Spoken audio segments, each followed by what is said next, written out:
Mystery enthusiasts, fans of solved cases, investigative minds chasing the darkness.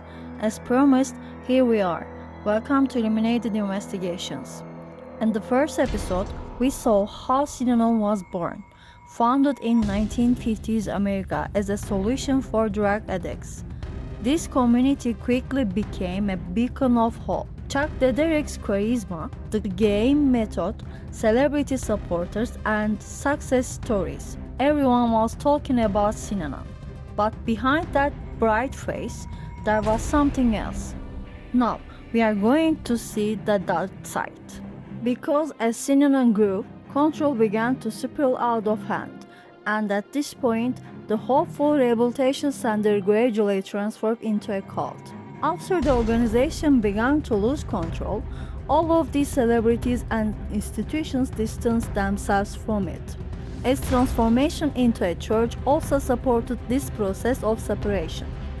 In the early 1970s, Synanon officially began defining itself as the Synanon Church. There were two primary motivations behind this transformation: tax advantages and ideological power consolidation. First of all, the growing Synanon was now generating substantial income and possessed a vast network of properties. Under US tax law, the status of a religious institution provided broad exceptions that were not available to commercial organizations. Dederich believed that this status would both protect Synanon from government oversight and provide economic relief. The second reason was ideological power. Synanon was no longer merely offering addiction rehabilitation. Members were expected to shape every aspect of their lives according to the organization. Naturally, this made the structure more dogmatic and closed off. The churchification elevated Dederich's work to a position that was far less open to questioning. The leader was no longer simply a therapeutic figure but was increasingly framed as a spiritual guide. While this step increased criticism from the outside, it also led to tighter control within the organization. However, Synanon's real turning point was something even more radical than declaring itself a religious institution: the introduction of mandatory lifetime rehabilitation for its members. This decision fundamentally changed the internal dynamics of the community. In 1974, Chuck Dederich announced that Synanon was no longer merely a temporary rehabilitation center, and that members were expected to spend the rest of their lives there. This meant that even people who had overcome addiction could never leave Synanon. Lifetime rehabilitation was, in reality, an official declaration of Dederich's desire for total control. This decision had two major consequences. First, the doors of the community were effectively locked. Synanon was no longer a come, recover, and then continue your life model. The outside world was portrayed as dangerous, corrupt, and manipulative. Members became even more disconnected from their families, and intense pressure was applied to those who attempted to leave. Second, internal opposition was crushed. Those who objected to the decision were targeted during the game sessions and subjected to psychological pressure. Some attempted to leave, but the process was made difficult through threats, public humiliation, or social exclusion. Many former members described this period as the moment when mind control became systematic. In short, this decision transformed Synanon from a rehabilitation institution into a fully developed closed cult. This turning point caused Synanon to become increasingly harsh in the years that followed, and pushed it toward open conflict with the outside world. At this stage, it becomes critical to examine how violence became normalized within the organization, and at what point the leadership entered a dangerous phase of radicalization. Because if we infer that Dederich may have been planning this process for many years, we would not be making much of a chronological error. By the mid-1960s, newcomers were being told that their former environments were toxic, and that their families might pull them back into addiction. Visits were reduced and phone calls were restricted. Families were frequently blamed during the game sessions, which emotionally distanced members from them. In the early 1970s, as Synanon expanded and established its own economic system, members no longer needed to interact with the outside world. Working outside the organization was prohibited. The media was declared dangerous. As a result, the outside world became increasingly demonized in the organization's official narrative. With the decision to impose lifetime rehabilitation, the separation was complete. Members were now expected to spend their entire lives within the organization. Communication with families was cut off, and relationships were completely severed. Even children were raised in special dormitories within Synanon, causing family bonds to disappear across generations. As a result of these stages, a member's connection to the outside world was not merely weakened. Even the idea of a life outside the organization was framed as a threat. Cutting external ties alone was not enough. For this isolation to be effective, members had to be kept under constant psychological pressure within the organization. At this point, the manipulation methods employed by Synanon become especially important. Cutting external ties alone was not enough. For this isolation to work, members had to be kept under constant psychological pressure. Understanding the manipulation methods used by Synanon is therefore critical, especially because these methods evolved over time. The most effective of these methods were, first, group pressure through the game. Members were regularly subjected to aggressive, humiliating sessions designed to break them down psychologically. The group would criticize, insult, accuse, and challenge the target individual's identity for hours. This process created emotional breakdowns and made members increasingly dependent on the leader. Second, social status being entirely dependent on the leader. The slightest act of disobedience could result in demotion or isolation. This created a competitive environment in which members constantly tried to appear good in the eyes of the leadership. Third, the cycle of love bombing and devaluation. Newcomers were shown overwhelming attention and acceptance, but once their integration was complete, heavy criticism and pressure followed. This emotional roller coaster made members dependent on the group. Fourth, information control and the demonization of the outside world. Media consumption was prohibited. Communication was restricted. Anyone outside Synanon was labeled a threat, toxic, or an enemy. This was a fundamental step in creating an alternative reality. Fifth, identity dissolution. Members were instructed to forget their former selves through the message that your past is not who you are. Personal histories were erased and replaced with a Synanon identity. Sixth, a culture of constant confession. Members were required to reveal their mistakes, fears, and hidden thoughts to the community. This information was later used as a tool for intimidation and silencing. As a result, members gradually transformed into individuals whose thoughts, behaviors, and identities were shaped entirely according to Synanon framework. These psychological control mechanisms were reinforced by Synanon's effort to make its members physically uniform as well. Strict rules regarding appearance were not merely about discipline. They were part of a broader project aimed at erasing individual identity.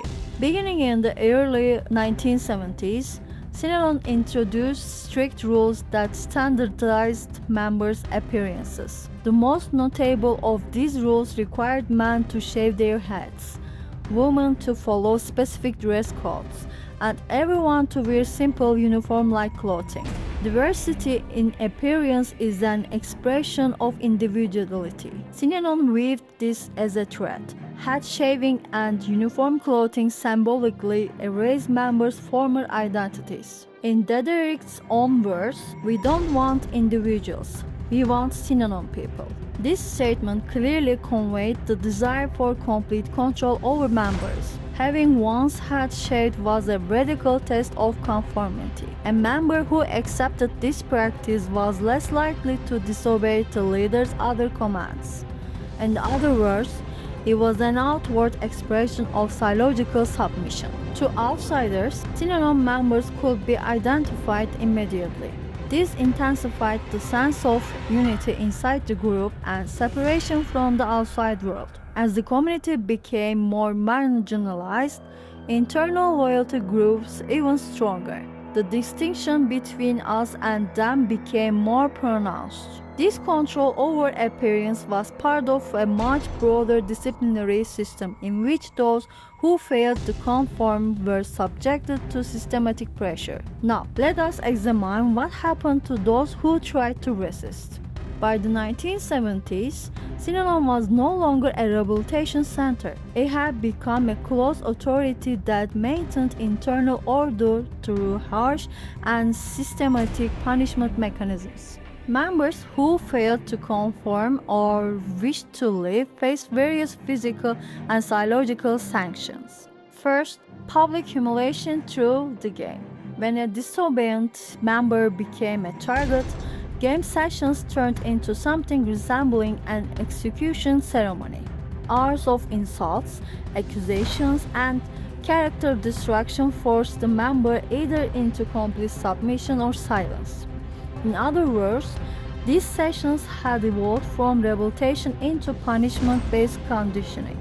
Second, isolation, silent rooms, and transfer to remote facilities.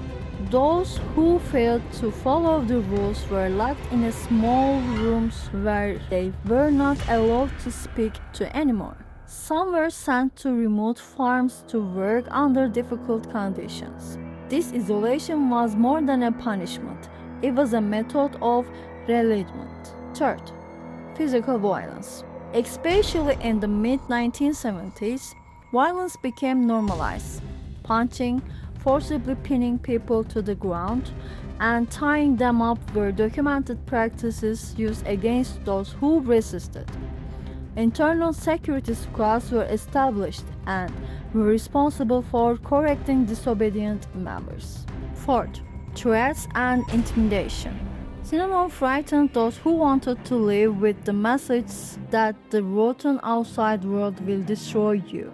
Some individuals were actually followed, had their homes visited, or received threatening phone calls. The rattlesnake incident mentioned at the beginning of the video was also connected to this pattern of behavior. We will examine that event in a broader context shortly.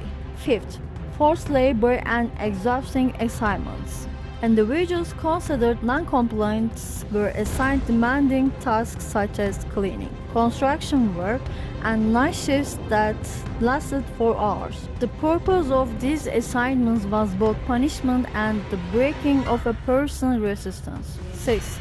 Social debt. When a member was labeled a negative person, everyone stopped speaking to them.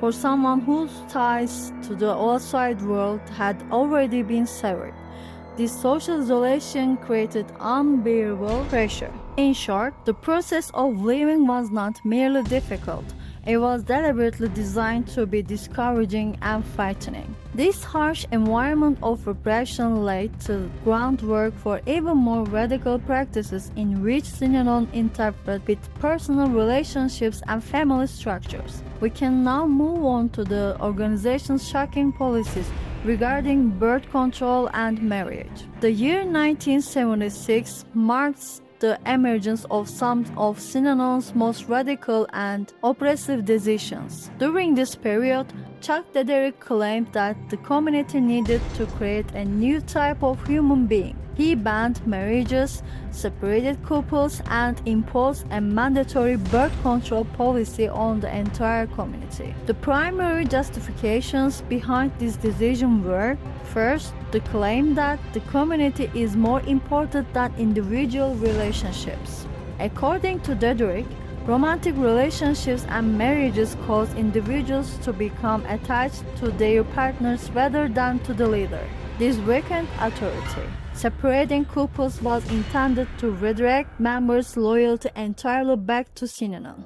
Second, legitimizing the plan to separate children from their families.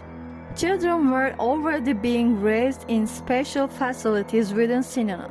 The elimination of marriage was another step toward completely erasing the concept of family. Dederich presented this as a way of protecting children from the mistakes of addicted parents. Third, easier management through population control. By the mid-1970s, Synanon population had reached the thousands. Dederich argued that having more children would place logistical, economic, and ideological strain on the community. Fourth, the claim of creating a new social engineering model. Dederich increasingly began to see himself as a prophet-like figure. In his view, Synanon would become a social laboratory that reshaped human nature. Birth control, the ban on marriage, and the random reassignment of partners were all part of this experiment. The darkest aspect of these policies was that they went beyond theory and extended to forced intervention in members' bodies. One of Synanon's darkest and most irreversible practices was the imposition of mandatory vasectomies for men and forced abortions for women beginning in the mid-1970s. These measures were used to maximize internal control within a Synanon that had long since ceased to be about rehabilitation and had become a fully totalitarian structure. A. The rhetoric of sacrifice for the good of the community.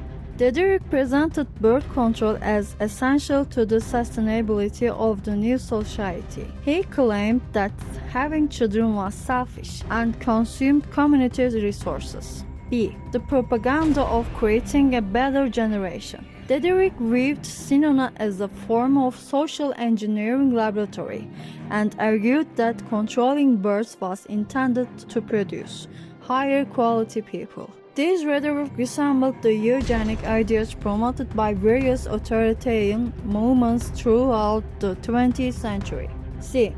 Absolute submission to the leader's authority. Dederich increasingly portrayed himself as an infallible figure. We are creating a new type of human being. Whatever I say goes. Questioning his order was treated almost like a religious sin. D. Fear and intimidation.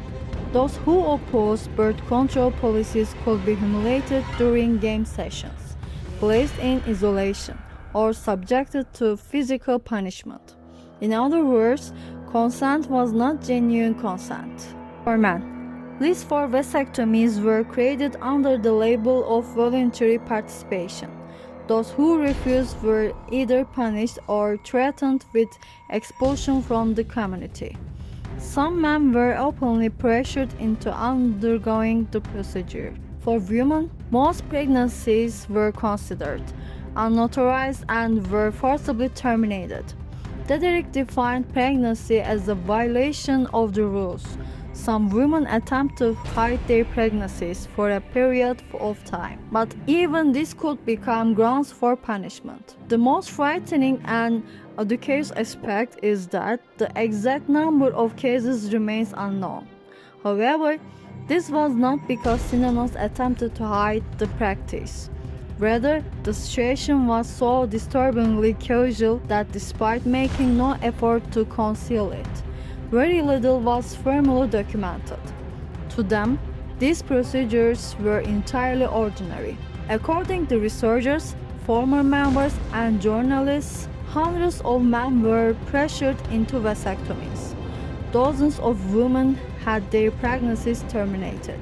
Considering that Synanon's total population at the time was estimated to between 1,000 and 1,500 people. These figures represent a significant proportion of the community. Some estimates suggest that the number of vasectomies performed through coercion of pressure may have ranged between 200 and 300. Synanon's coercive policies regarding reproduction revealed the organization's absolute control over the individual's bodies and personal choices. Yet this control did not remain solely at the biological level. Synanon also sought to reshape its members' most fundamental emotional bonds. At this point, we encounter one of the most extreme examples in history. When Synanon's charismatic leader Chuck Dederich transformed his power into absolute authority in the early 1970s, he made a single announcement that fundamentally altered the future of the community. Standing in the main assembly hall, Dederich declared, "All relationships are over in Synanon. All of you are married to the wrong people." He then ordered approximately 270 couples to divorce immediately. This was not a suggestion. It was a direct command that effectively meant comply or you will be ostracized. The following day, couples signed divorce papers prepared by Synanon's legal team. Afterward, Dederich decided who the new spouses would be. These reassignments were largely based on Dederich's personal preferences or organizational strategies. This process served as a test of extreme conformity, the erasure of personal will, and loyalty to the leader. Children represented one of the darkest aspects of this policy. Most children were physically separated from their parents. They were placed in separate living units known as children's communities. Parents were allowed to visit for only a few hours each week. Some children grew up entirely under organizational care, and parental bonds were severely weakened. According to Dederich, this model would ensure that children were raised more purely according to Synanon values. In reality, it created emotional isolation, trauma, and identity loss. Synanon was no longer merely a rehabilitation center. It had taken control of its members, marriages, children, and even their bodies. Dederich had begun to see himself as a social engineer, perhaps even as a god. But was that level of control enough? Of course not. As Synanon grew, the outside world began to notice it. Those who could no longer endure the pressure inside attempted to escape, and those who escaped started telling the truth. At that point, Synanon's darkness no longer remained confined within its walls. It spread outward. And that spread triggered the events that would ultimately bring about the organization's downfall. In part 3, we will see how Synanon transformed into a criminal organization. Armed groups, acts of violence, threats, and intimidation. We'll also expose Synanon's multi-million-dollar economic empire, allegations of tax evasion, and the luxurious lifestyle of its leadership. And of course, we will examine the infamous poisonous rattlesnake attack that helped bring all of this darkness into the light. How did the courage of an attorney named Paul Morans begin Synanon's collapse? Police raids, Dederich's recorded threats, and the lawsuit that followed. All of this will be covered in part 3. If you do not want to miss the most comprehensive Synanon documentary ever made, don't forget to subscribe to the channel and turn on notifications. At Illuminated Investigations, dark files are being opened one by one. Join us and become part of this journey. See you in part 3.